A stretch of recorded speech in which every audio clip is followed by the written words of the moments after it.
Et bonjour les amis turfistes, bienvenue pour le quintet de ce dimanche. Un petit quintet du dimanche sympathique, assez jouable à Vincennes.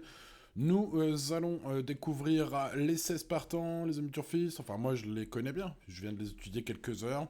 Et j'ai regroupé le plein d'infos, je fais le papier. Vous retrouvez bien sûr mon avis dans cette vidéo sur chacun d'entre eux. Et puis bien sûr les bases choco, tocard du jour de ce dimanche. On verra cela au moment du pronostic. Bienvenue à tous les amis turfistes, j'espère que vous allez bien, vous passez un bon week-end, que vous êtes bien installés, vous avez de quoi noter les infos. Pour ce dimanche, je le disais, nous sommes à Vincennes, tous au même poteau, puisqu'ils sont tous derrière la voiture, hein, en fait, dans ce prix de Lille 2026. C'est une course A européenne pour les chevaux d'âge, 6 ans et plus. On a un petit 10 ans, un doyen de l'épreuve parmi eux. Sinon, ils ont tous 6, 7, 8 ou 9 ans. Très peu de 6 ans au départ. On va voir cela également. Bref, les amis, n'oubliez pas le petit pouce sur la vidéo. Et let's go pour cette étude. Dans l'ordre du programme, tout d'abord, arrivé en fanfare sur notre sol il y a quelques temps, hein, Cashbank BG semblait un petit peu éteint ces derniers mois. Ça fait de longs mois maintenant que la pouliche et la jument pardon, est beaucoup moins percutante, que ce soit d'ailleurs en France, avant de repartir en Scandinavie, où elle n'a pas trop brillé de mille feux. Bon, alors, euh, elle revient ici en France. Déféré des 4 est confié à Benjamin Rochard. On peut lui accorder une petite note de méfiance sur une ancienne valeur, mais pour moi, c'est pas foufou. Cashbank BG a beaucoup déçu, hein, je trouve. Alors c'est vrai que s'était retrouvé dans des lots très relevés en France, a pris peut-être trop de gains pour courir en Scandinavie. Bon, j'ai senti Eric Bondo plutôt confiant, on va dire. En tout cas, il pense qu'elle est compétitive. Bon, je mettrai ce numéro 1 dans mes champs réduits seulement. Passons au numéro 2, Cobra Killer Gar. Eh bien, ça va être le grandissime favori aujourd'hui. Et pour cause, il s'est imposé à 13 reprises à Vincennes en 20 tentatives. On est sur un taux de réussite de 65% à la gagne. C'est énorme, hein, en 20 tentatives à Vincennes. Voilà, son excellent numéro 3, son excellent numéro 2, pardon, derrière la voiture, ne gâche rien. Voilà, une régularité exceptionnelle. Eric Raffin est aux manettes. Eric Bondo est très confiant, son coach. Sachez que le cheval a parfaitement récupéré de son ultime course. Voilà, bon, alors c'est la base absolue, le favori logique. Bien sûr, vous me connaissez. Pour mon préféré, je prendrais un autre cheval que le favori, mais enfin bon, c'est la base du. Peut-être la plus solide, hein, en tout cas, la plus recommandable logiquement. Passons au numéro 3, Xar, ce sera mon tocard du jour, seulement plaqué les postérieurs, c'est vrai, mais c'est un cheval qui a besoin d'un bon parcours et qui est capable du meilleur lorsqu'il l'a. Donc bah, comptons sur un Mathieu Abrivard peut-être retrouvé cette semaine pour nous faire un beau dimanche. En tout cas, l'entraîneur Manu Varin rappelle que le cheval a la pointure d'un tel lot. Alors, je parlais d'âge en introduction de cette vidéo. C'est un 6 ans qui court face au vieux, hein, Xar. Donc, il a quand même eu quelques perfs significatives chez les 6 ans. Voilà, un cheval qui pourrait tout à fait surprendre à grosse cote. C'est mon coup de poker aujourd'hui, c'est un trouble fait en puissance. Bon, vous l'aurez compris, il va falloir le bon parcours caché, hein. Mais avec ce 3, quand même, il pourrait prendre le dos, par exemple du 2, je ne sais pas, ou par exemple du 4, Diamond Troupeau, qui est un cheval rapide à mettre sur un ticket logique. Ce cheval utilisé seulement à la volte depuis son arrivée en France. Aujourd'hui, Diamond Troupeau revient à ses premières amours sur un parcours de vitesse, départ lancé sur 2100 mètres. Son 4 derrière la voiture devrait lui permettre d'avoir un bon parcours. Alors, j'ai senti toutefois Thierry Duval d'Estaing assez, je ne sais pas comment dire, plutôt méfiant. Il craint Cobra Killer Gar, il pense à son cheval, je le cite dans les colonnes de Génie Course, mieux vaut l'envisager pour les places. Voilà, il conclut son interview ainsi. Bon, écoutez, sur le tracé de vitesse, mon conseil est de le retenir haut quand même. On va le mettre en milieu de paquet. Passons au numéro 5, Hibiscus Man, qui fera partie des quelques petits regrets de ma sélection, de ma non-sélection. Du coup, il a gagné quelques jolis prix de série sur la cendrée parisienne, n'a jamais été ridicule sur 2100. Il a même remporté une course sur ce tracé, alors c'était en 2023. Il y a couru 6 fois sur le parcours du jour. Il s'est imposé donc une fois. Bon. Romain Larue, son coach et son driver aujourd'hui, espère que le cheval pourra accrocher un lot. Il le pense en forme ascendante en ce moment. Sachez-le. Voilà, pour une surprise, un coup de poker possible. Ce numéro 5, moi je vais le mettre dans mes champs réduits. On passe à Harmonie du Rabutin, c'est du Mozart, et puis bah écoutez, je pensais qu'à Vincennes c'était un peu moins bien que sur piste plate, ben que nenni, la dernière fois Harmonie du Rabutin a terminé quatrième du Bourbonnais, hein, donc bah, au plus haut niveau. Ah, Vincennes, donc forcément. Donc, bah, écoutez, semble se bonifier comme le bon vin avec l'âge, et puis bah, sa régularité, sa musique, c'est top. Sachez que Guillaume Huguet, son coach, estime qu'elle est incontournable. Bon, c'est vrai que vu son ultime course, il a des pépites dans les yeux. Elle s'est qualifiée pour le prix d'Amérique, hein. Donc bah aujourd'hui, du coup, il y croit, il semble y croire. Bon, vu son ultime perf, moi aussi. Donc on va mettre ce numéro 6 en mode choco du jour. Allez, passons au numéro 7, Gold Star, qui a beaucoup déçu, il semble vieillissant, il a 10 ans, affronte les jeunes. Donc ça va vraiment être un cheval à mettre pour seulement ceux qui veulent spéculer fort, hein.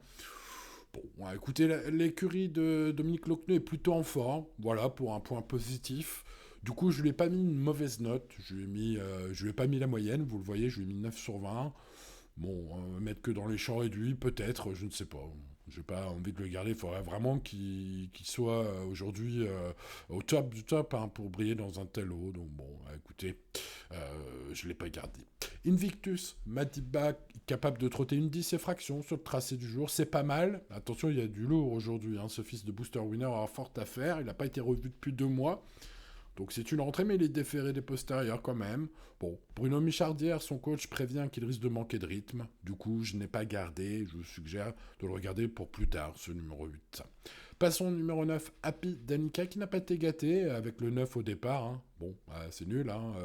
Évidemment, il va falloir pianoter. Maintenant, Pierre-Yves Verva, ça ne le dérange pas de reprendre son cheval au départ, de faire le petit tour, et parfois de sortir de sa boîte au bon moment.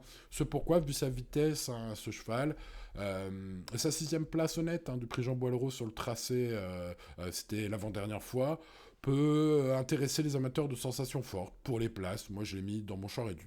Allez, on passe au numéro 10, Poho. Alors, c'est l'X de la course, l'inconnu dans la maison, hein, ce fils de papa et Gaillot, que je ne connais pas bien du tout, pour cause, hein, il nous vient de Scandinavie, bon, voilà. C'est un Malentier de 6 ans, donc face au vieux, c'est une précision importante peut-être. Le cheval a une bonne réputation, bon, bien sûr, j'ai regardé ses courses avec des chronoflatteurs sur des distances réduites là-haut dans le nord de l'Europe, hein. Christian Waller effectue le déplacement avec des ambitions, je l'ai senti assez confiant pour les places. D'ailleurs, il a fait appel à Björn Goop aujourd'hui, c'est donc un regret. Mon principal regret, c'est le numéro 10, pas parce que je le connais pas, donc voilà, je ne savais pas trop quoi en faire. Passons au numéro 11, Combat Fighter, qui est un trotteur finlandais. Alors lui a débuté à Vincennes par une probante 3e place, je vais le garder dans mon prono, en bout de prono.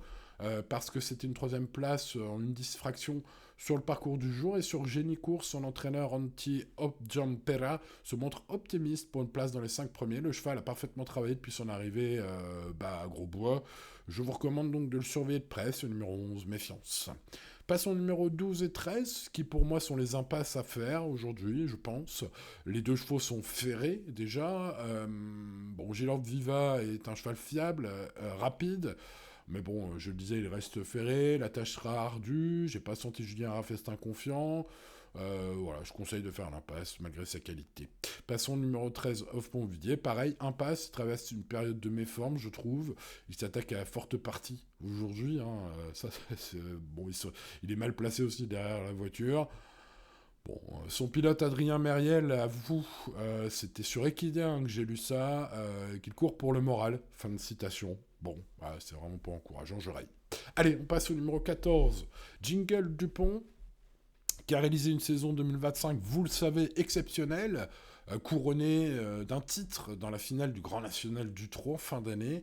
Bon, voilà, une belle cuvée pour Jingle Dupont, capable de tout faire, on l'a vu rendre la distance, on l'a vu sur des parcours de vitesse, bref, c'est très bien. Nicolas Bazir estime sur Equidia que le cheval est resté en état de forme. Sachez que Nicolas Bazir vise le podium, hein, avec ce numéro 14. Bon, moi je l'ai gardé un peu plus loin, parce qu'avec son numéro 14 derrière la voiture et de tels concurrents, je vois plus pour les places. Passons au numéro 15, Chansoka, qui est de retour d'Italie, qui est en mode sport F4 aujourd'hui. Il est invaincu sur le parcours du jour. Bon, alors il a couru qu'une fois, mais enfin bon, c'est un fait. Une victoire en une sortie sur les 2100 mètres du jour. Bref, c'était pas mal aussi l'avant-dernière fois, où il s'est imposé très plaisamment. en son pays. Voilà, il a toujours l'envie de gagner, ce cheval, semble-t-il.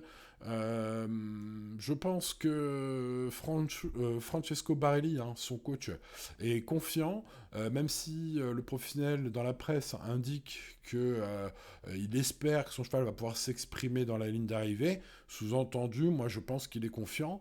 Et puis bah, ça nous apprend aussi qu'il a peur d'un mauvais parcours à cause du 15, mais qu'il est confiant. Vous voyez, c'est mon interprétation bien sûr.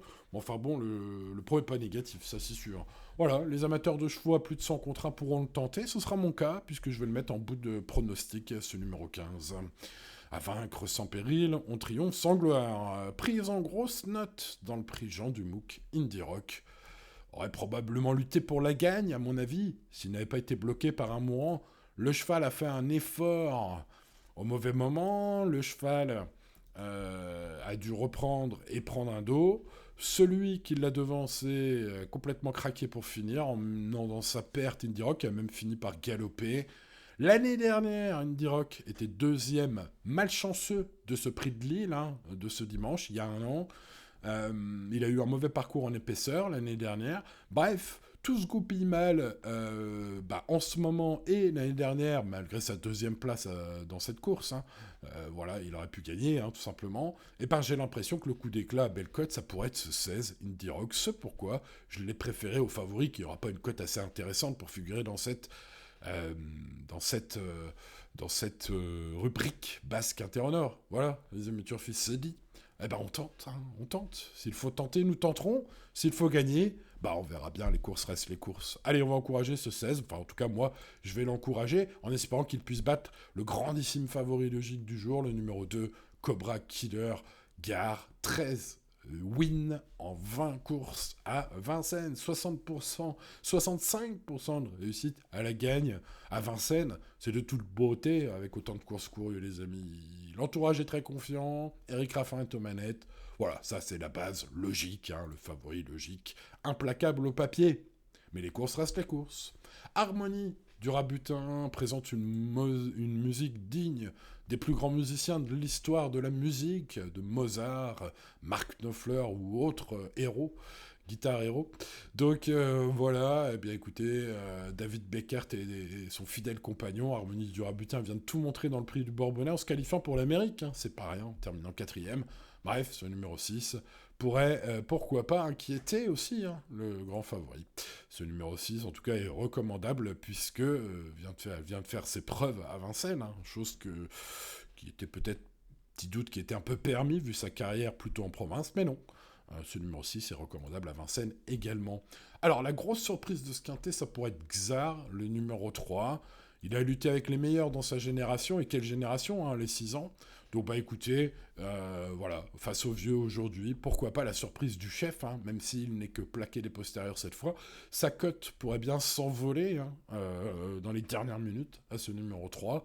Bah écoutez, ça peut être un jeu spéculatif à tenter, de même que mon jeu spéculatif, mon ticket quintet plus spéculatif, un 16, 2, 6, 3 champ total, en flexi 25%, ça coûte 6 euros aujourd'hui pour ceux qui veulent se laisser tenter par ce petit ticket, proposition de ticket.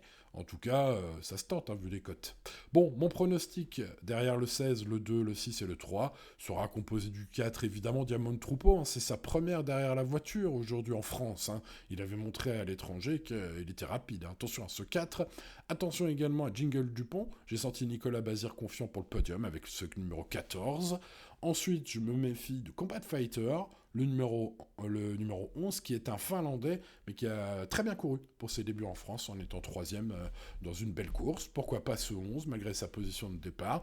Ensuite, Chanceca, ce sera le cheval à plus de 100 contre 1 que je glisse dans mon prono, soyons fous.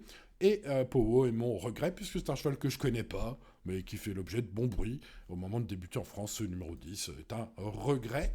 L'indice de confiance est de 6 sur 10, les amis, ce qui n'est pas 10 sur 10, évidemment, donc on reste raisonnable en 2026, les amis, tout ira bien.